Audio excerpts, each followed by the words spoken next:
श्री राधा शरणम मम। स्वामिनी किशोरी जी परिवार में आप सभी का हार्दिक अभिनंदन है।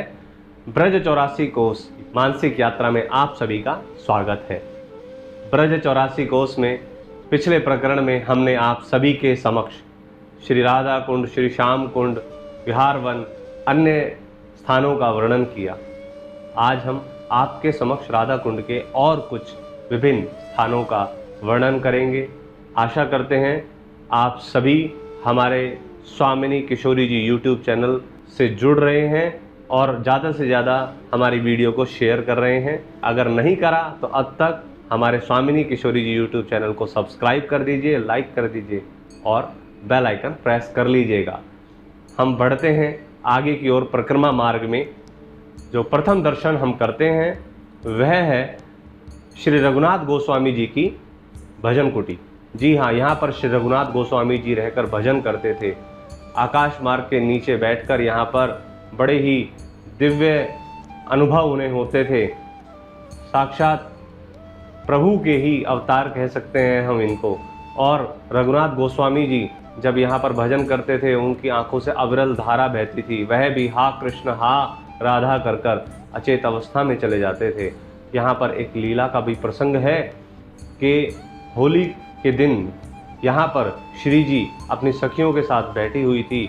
उसी समय यहाँ पर शंखचूड़ नामक एक राक्षस ने आकर हमारी श्री जी का हरण कर लिया।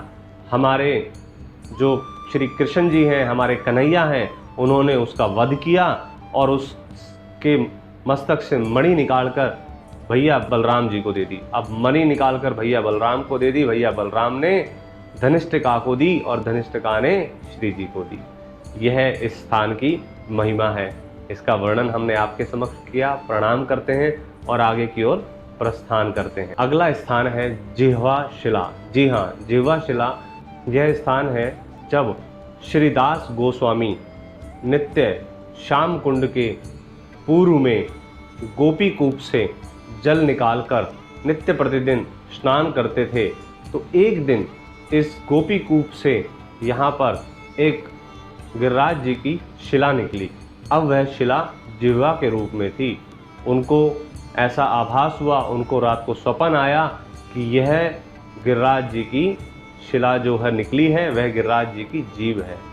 इसको हमारे श्रीदास गोस्वामी जी ने विधिवत पूजन करके गोविंद देव जी के मंदिर के पास एक मंदिर बनवाकर इनको स्थापित किया। यह स्थान की महिमा है। प्रणाम करते हैं और आगे की ओर प्रस्थान करते हैं। शिवखोर।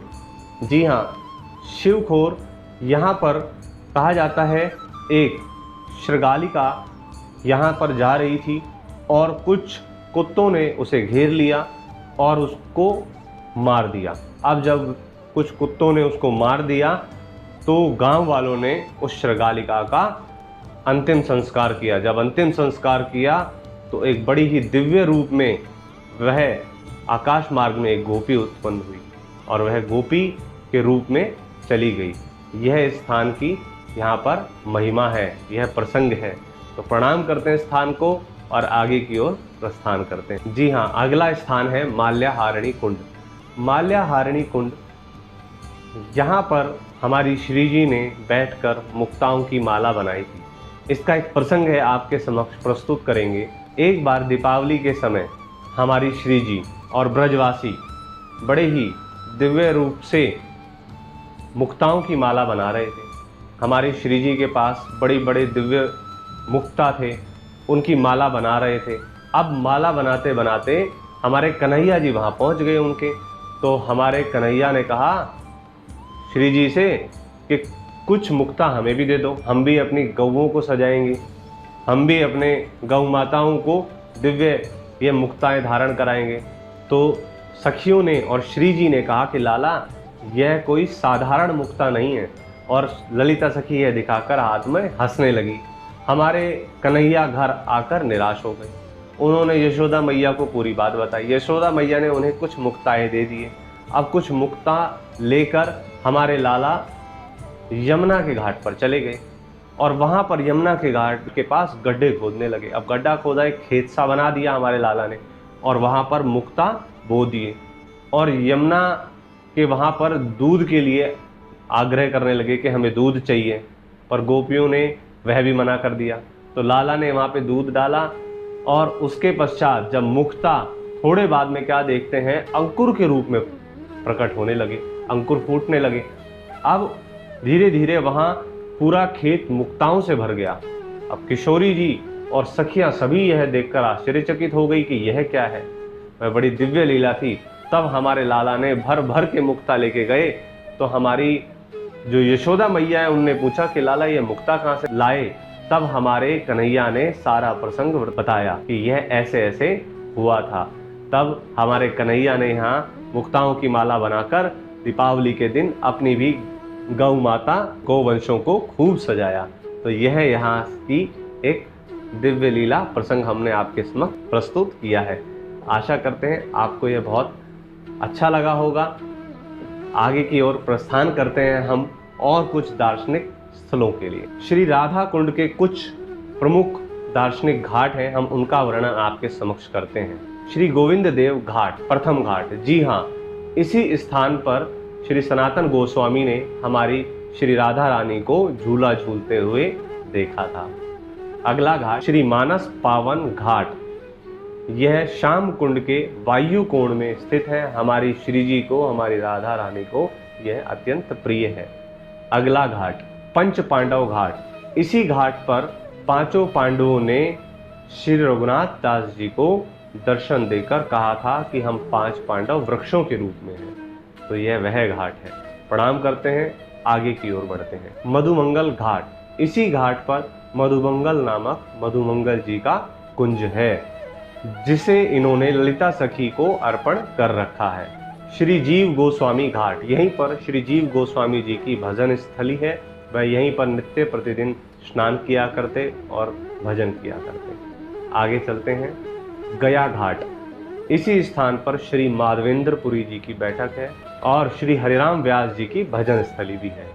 प्रणाम करते हैं स्थान को और आगे की ओर बढ़। अष्ट सखी घाट, यह घाट तमालता के मध्य में स्थित है। प्रणाम करते हैं, आगे की ओर बढ़ते हैं। तमालता घाट अगला घाट है।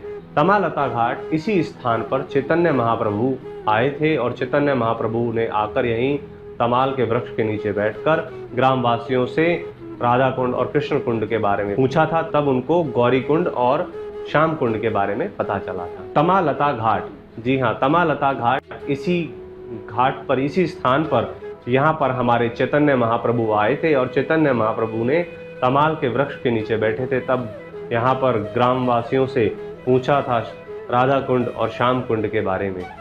यह वही स्थान है। प्रणाम करते हैं और आगे की ओर बढ़ते।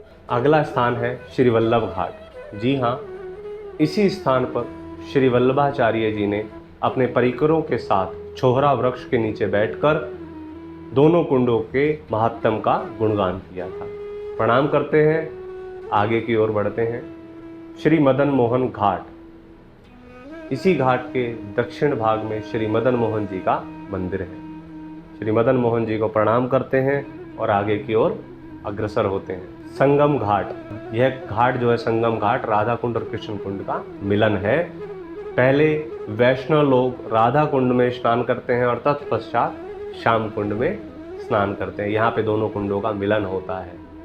प्रणाम करते हैं संगम घाट को और आगे की ओर प्रस्थान करते हैं। रासवाड़ी घाट, यह राधा कुंड के दक्षिण भाग में स्थित है। यहाँ पर रास मंडल स्थित है। झूलन घाट, जी हाँ, इस घाट पर श्री राधा कृष्ण झूला झूला करते थे, तो इसलिए इसका नाम झूलन घाट है। प्रणाम करते हैं और आगे की ओर बढ़ते हैं। श्री ब्रजनाभ कुंड, यह कृष्ण कुंड के मध्य में स्थित है। अगला कुंड श्री कंगन कुंड। श्री कंगन कुंड कहीं और नहीं, राधा जी के कंगन से यह अपनी सखियों के साथ यह कुंड बनाया था। तो राधा कुंड के बीचों बीच यह श्री कंगन कुंड स्थित है।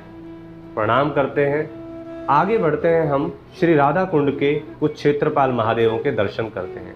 श्री राधा कुंड के क्षेत्रपाल महादेवों में जो प्रथम महादेव है वह है कुंडेश्वर महादेव। प्रणाम करते हैं, आगे बढ़ते हैं।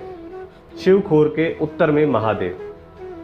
प्रणाम करते हैं, आगे बढ़ते हैं। श्री राधा रमण जी मंदिर में एक और हमारे महादेव स्थित हैं, उनको प्रणाम करते हैं और आगे की ओर बढ़ते हैं। श्री श्याम कुंड के उत्तर में भी एक महादेव हैं, महादेव को प्रणाम करते हैं, आगे बढ़ते हैं। श्याम कुंड के अग्निकोण में श्री बनखंडी महादेव हैं, बनखंडी महादेव को प्रणाम करते हैं और आगे की ओर बढ़ते हैं। आगे हैं हमारे महिमेश्वर महादेव, महिमेश्वर महादेव को प्रणाम करते हैं और आगे की ओर बढ़ते हैं। वल्लभाचार्य जी की बैठक के पश्चिम भाग में एक और महादेव हैं।